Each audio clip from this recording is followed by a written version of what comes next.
प्यारे साथियों, देखती हूँ सपने पर आज आप सुनेंगे प्रख्यात रूसी कहानीकार एंटोन चेखव की कहानी घर पर। ग्रिगोरियेव के यहाँ से कोई एक किताब लेने आया था। मैंने कह दिया कि आप घर पर नहीं हैं। डाकिया समाचार पत्र और 2 चिट्ठियाँ दे गया है। और साहब, मैं चाहती हूँ कि आप सरयोजा की ओर ज़रा ध्यान दें। मैंने उसे आज सिगरेट पीते देखा और परसों भी। जब मैंने उससे कहा कि यह गलत है तो वो जैसे कि हमेशा करता है, उसने अपने कानों में उंगलियां डाल ली और जोर जोर से गाने लगा, जिससे मेरी आवाज ही न सुनाई दे। यूजीन बिकोफस्की ने गवर्नेंस की ओर देखा जो उन्हें ये सब बता रही थी, और हंस पड़े। वे जिला न्यायालय में वकील थे और अभी अभी न्यायालय से आकर अपने अध्ययन कक्ष में दस्ताने उतार रहे थे। अच्छा, तो सरयोजा सिगरेट पीता है? उन्होंने अपने कंधे उचका कर कहा। उसकी उम्र ही कितनी है? 7 साल का है। आपको ये बात मामूली लग रही है, लेकिन इस उम्र में सिगरेट पीना बहुत बुरी बात है। ऐसी बुरी लत को तो शुरू होते ही दबा देना चाहिए। तुम बिल्कुल ठीक कह रही हो।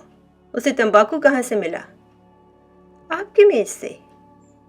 उसकी ये जरूरत? ऐसा है तो उसे मेरे पास भेजो।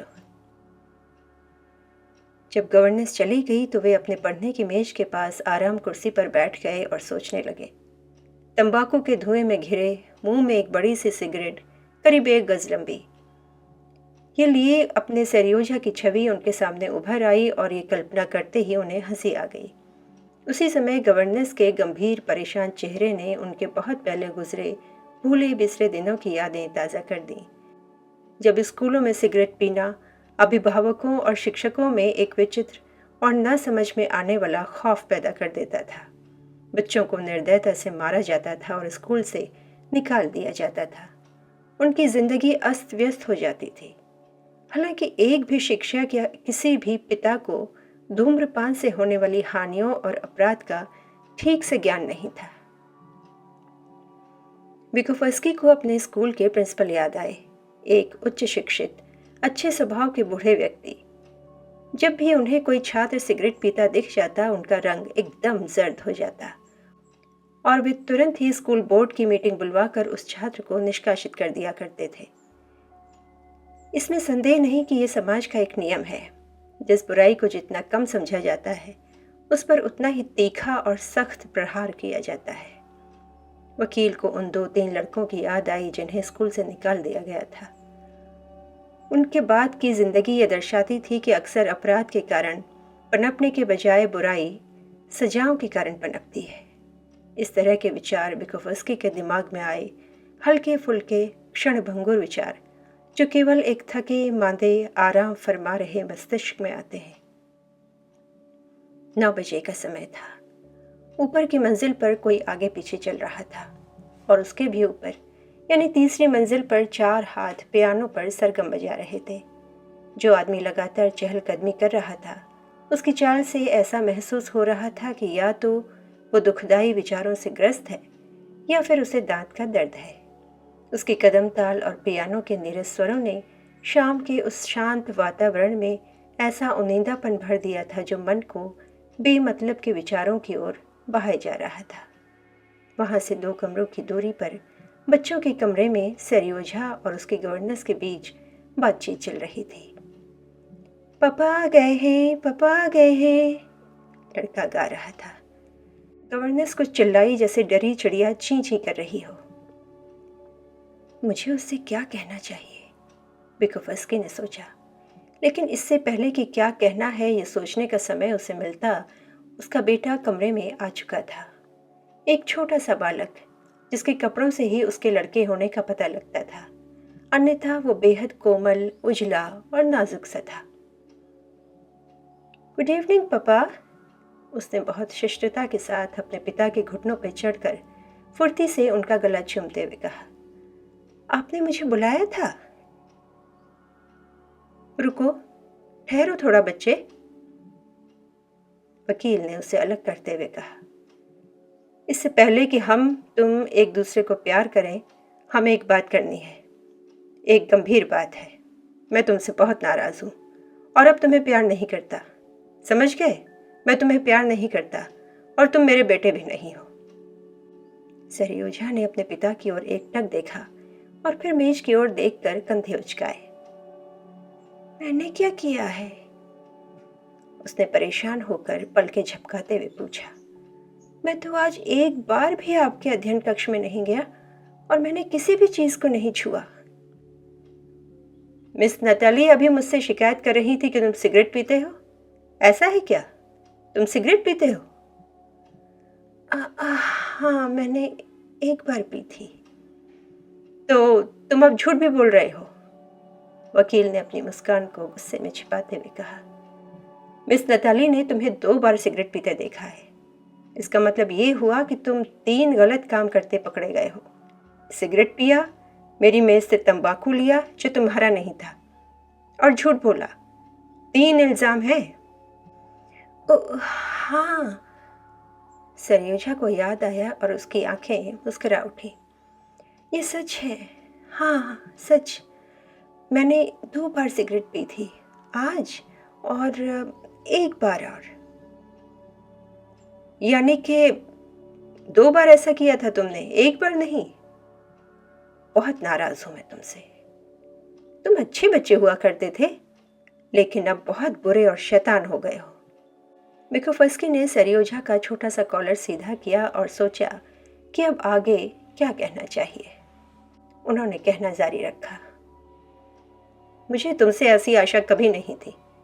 पहली बात तो तुम्हें तंबाकू लेने का कोई अधिकार नहीं था, क्योंकि वो तुम्हारा नहीं था। लोगों को सिर्फ अपनी चीजें इस्तेमाल करने का अधिकार होता है। अगर कोई आदमी दूसरों की चीजें लेता है तो बहुत बुरी बात है। मिकोफस्की ने सोचा, मुझे उससे ये नहीं कहना चाहिए था। फिर कहा, उदाहरण के लिए, जैसे मिस नताली के पास एक संदूक है जिसमें कपड़े हैं। ये संदूक उसका है और हमें, यानी तुम्हें और मुझे, उसे छूने की हिम्मत नहीं करनी चाहिए, क्योंकि ये हमारा नहीं है। तुम्हारे पास छोटे छोटे घोड़े और तस्वीरें हैं। मैं उन्हें कभी नहीं लेता। लेता हूँ क्या? शायद मैं लेना चाहूँ, लेकिन वो मेरी नहीं है, वो तुम्हारी है। अगर आप चाहें तो ले सकते हैं, सरयोजा ने भौहें चढ़ाते हुए कहा। निश्चिंत रहिए पापा, आप उन्हें ले सकते हैं। वो छोटा पीला कुत्ता जो आपकी मेज पर है, मेरा है, लेकिन वो यहाँ रहे तो कोई बात नहीं। तुम मेरी बात समझ नहीं रहे हो, मिकोफस्की ने कहा। तुमने मुझे उपहार में दिया था वो छोटा कुत्ता। अब वो मेरा है और मैं जो चाहूँ उसके साथ कर सकता हूँ।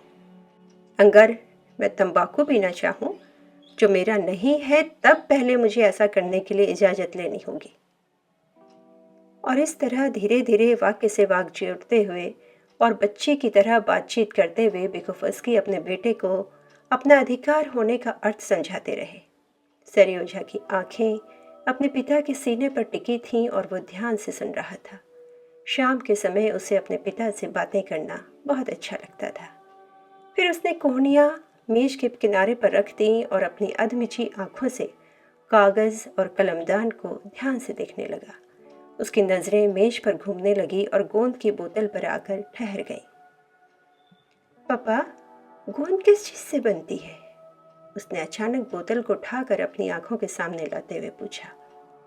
मिकोफस्की ने बोतल उससे लेकर अपनी पहले वाली जगह पर रख दी और अपनी बात जारी रखी। तुम सिगरेट पीते रहे हो।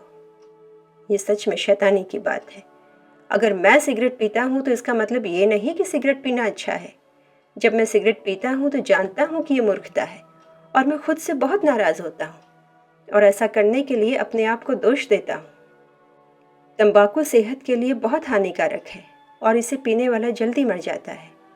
ये और भी बुरा है, खास तौर पर जब सिगरेट पीने वाला तुम्हारे जितना छोटा हो। तुम्हारा सीना कमज़ोर है, तुम अभी तक मजबूत नहीं हुए हो, और तंबाकू से कमज़ोर लोगों को टीबी और अन्य बीमारियां हो जाती हैं। तुम्हारे चाचा टीबी से ही मरे थे। अगर वो धूम्रपान नहीं करते तो शायद आज भी जिंदा होते। सरयोजा ने सोचते हुए लैंप की ओर देखा, लैंप शेड को छुआ और लंबी सांस ली। चाचा वायलिन बजाया करते थे, उसने कहा। ग्रिगोशियेव के घर में है वो वायलिन अब। सरयोजा ने फिर से अपनी कोहनियाँ मेज के किनारे पर झुकाई और विचारों में खो गया। उसके चेहरे के भावों से लगता था कि वो कुछ सुन रहा है या खुद अपने विचारों की श्रृंखला में खोया हुआ है।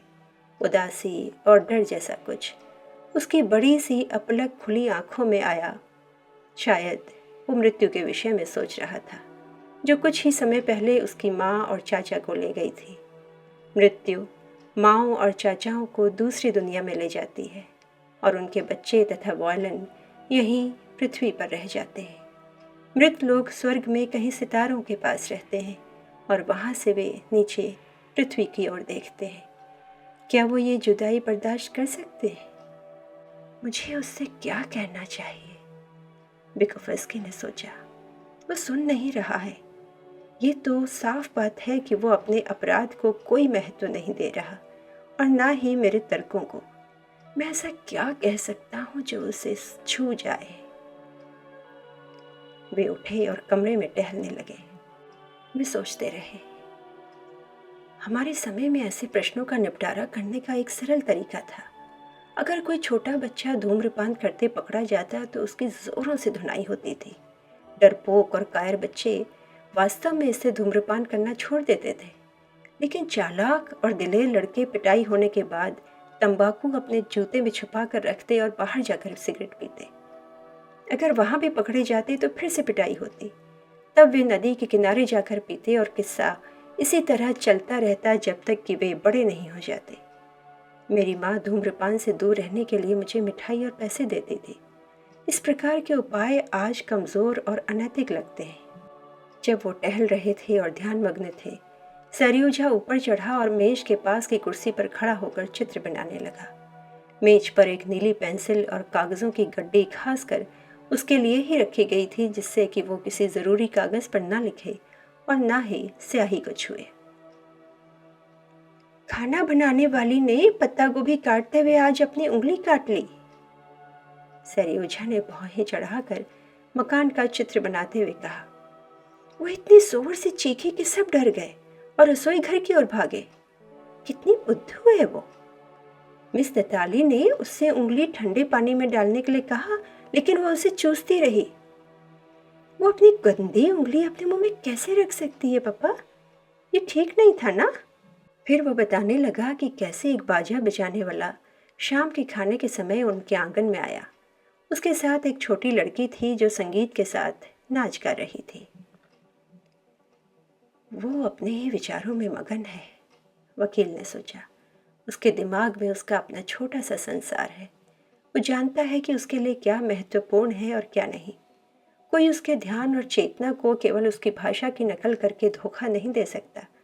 खुद को उसी की तरह सोचने के योग्य भी होना चाहिए। वो मुझे ठीक से समझ गया होता अगर मैं तंबाकू के लिए अफसोस करता, नाराज़ हो जाता और आंसू बहाने लगता। यही वजह है कि शिक्षा देने में माँ का स्थान कोई और नहीं ले सकता, क्योंकि वो बच्चों के साथ उसे अनुभव को उसी तरह अनुभव कर सकती है, हंस सकती है और उन्हीं की तरह रो सकती है। तर्क और नीति शास्त्र से कुछ हासिल नहीं किया जा सकता। ठीक है, लेकिन मैं उससे कहूँ क्या?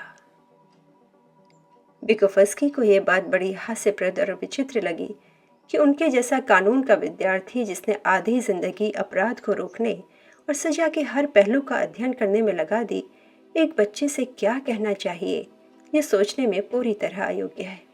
सुनो, तुम मुझे वचन दो कि तुम अब सिगरेट नहीं पियोगे, उन्होंने कहा। वचन, सरियुजा गाने लगा। मुझे शक है कि वो तो वचन का मतलब भी नहीं जानता, बिकोफस्की ने स्वयं से कहा। नहीं, मैं एक बहुत बुरा शिक्षक हूँ। अगर इस समय कोई शिक्षाविद या विधिवेत्ता मेरे सिर के अंदर झांक कर देखे तो शायद मुझे बाल की खाल निकालने के लिए दोषी ठहराए। लेकिन बात यह है कि इस प्रकार के मुश्किल सवाल घर के बजाय स्कूल में या न्यायालय में कहीं अधिक आसानी से हल हो जाते हैं।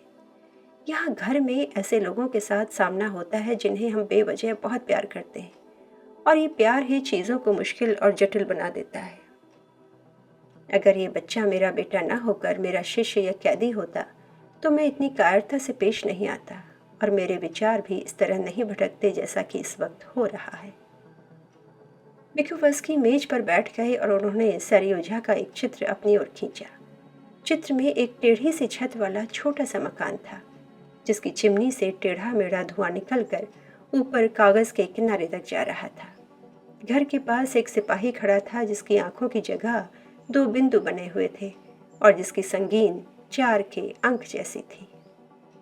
कोई भी आदमी एक मकान से ऊंचा हो ही नहीं सकता, और देखो तो यहाँ तुम्हारे मकान की छत सिपाही के कंधे तक ही पहुंच रही है, वकील ने कहा। सेरियोजा अपने पिता की गोद में चढ़ गया और देर तक कुलबुलाता रहा। वो आराम से बैठने की कोशिश कर रहा था।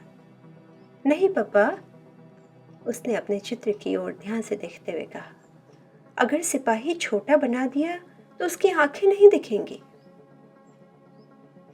मुझे उसकी गलती निकालने की क्या जरूरत थी?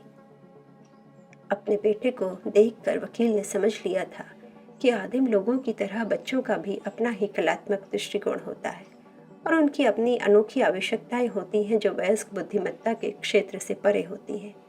बारीकी से देखने पर सेरियोजा एक वयस्क को असामान्य लगेगा, क्योंकि उसे मकान से ऊंचा आदमी बनाना उचित और संभव लगा। उसने न सिर्फ अपने मन में आया विषय पेंसिल के हवाले किया, पर उस विषय को देखने का अपना नजरिया भी। इसी प्रकार उसने वाद्य वृंद की आवाज़ को गोल धुएं के डब्बे, सीटी की आवाज़ को घुमावदार धागे से प्रदर्शित किया। ध्वनि उसके मन के रंगों और शक्लों से गहन रूप से जुड़ी हुई थी। चित्र को एक ओर फेंक कर सेरियोजा गोद में ही बैठे बैठे इधर उधर हुआ, फिर आराम से बैठकर पापा की दाढ़ी की ओर ध्यान देने लगा। पहले उसने दाढ़ी को सावधानी से एकसार किया, फिर उसे अलग अलग करके लंबी कलमों में बांट दिया। अब आप इवान स्टेपनोविच लग रहे हैं, उसने धीरे से कहा, और अब 1 मिनट में आप दिखने लगेंगे अपने चौकीदार की तरह। फिर उसने असली सवाल दाग दिया, पापा, चौकीदार दरवाजे पर क्यों खड़े होते हैं? डाकुओं को अंदर आने से रोकने के लिए? वकील ने बच्चे की सांसें अपने चेहरे पर महसूस की।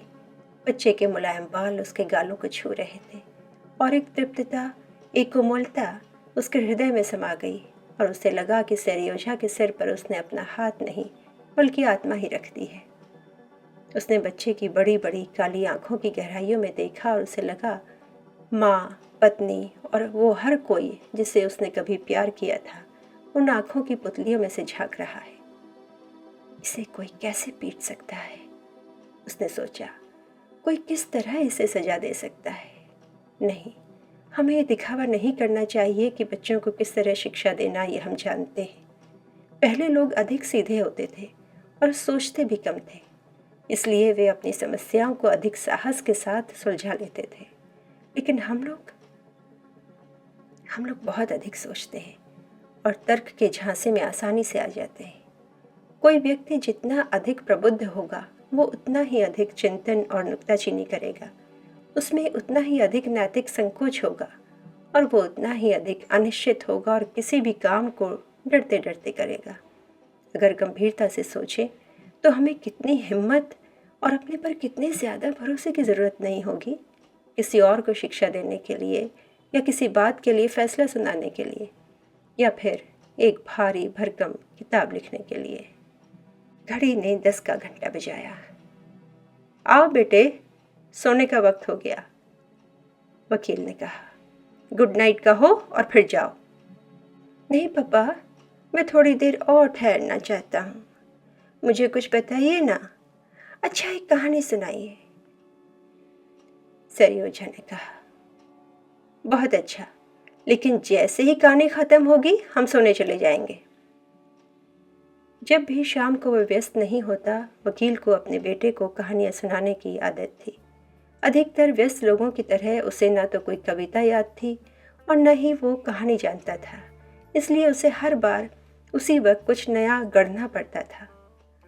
सामान्यतः वो एक समय की बात है से शुरू करता और फिर एक के ऊपर एक अर्थहीन मासूम घटनाओं का अंबार लगाता जाता।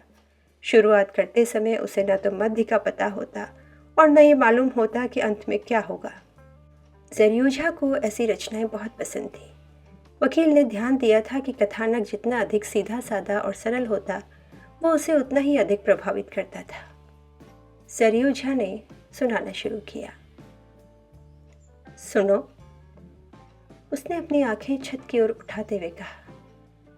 एक समय की बात है, एक बूढ़ा, बहुत बूढ़ा राजा रहता था। उसकी लंबी सफ़ेद दाढ़ी और ये बड़ी बड़ी मूछें थी।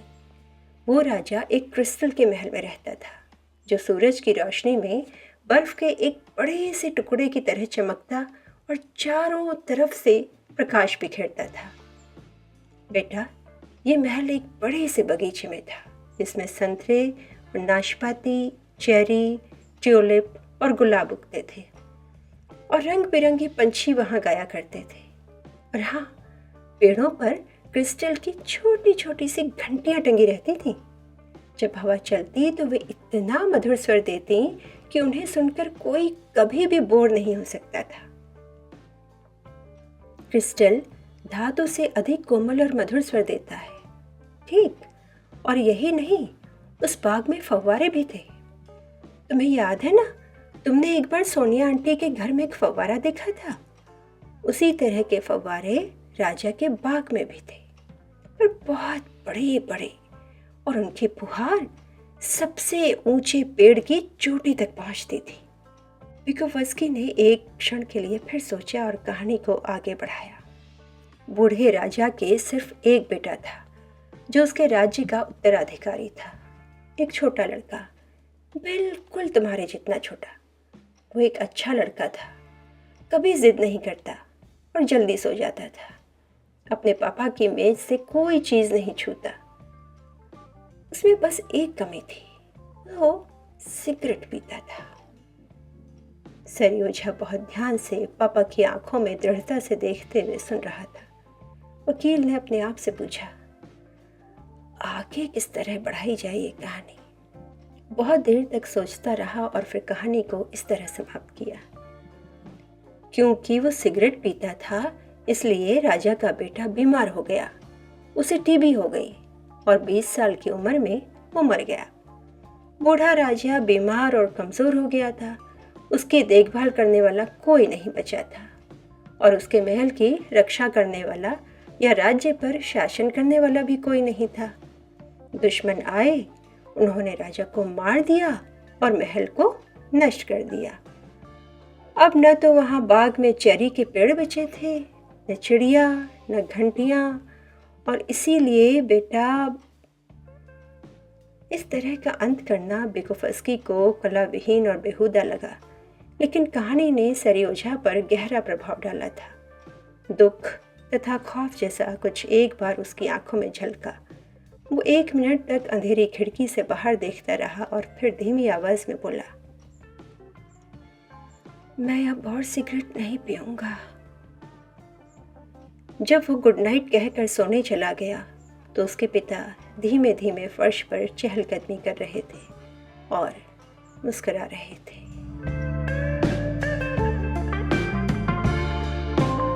देखती हूँ सपने पर आज आप सुन रहे थे प्रख्यात रूसी कहानीकार एंटोन चेखव की कहानी घर पर।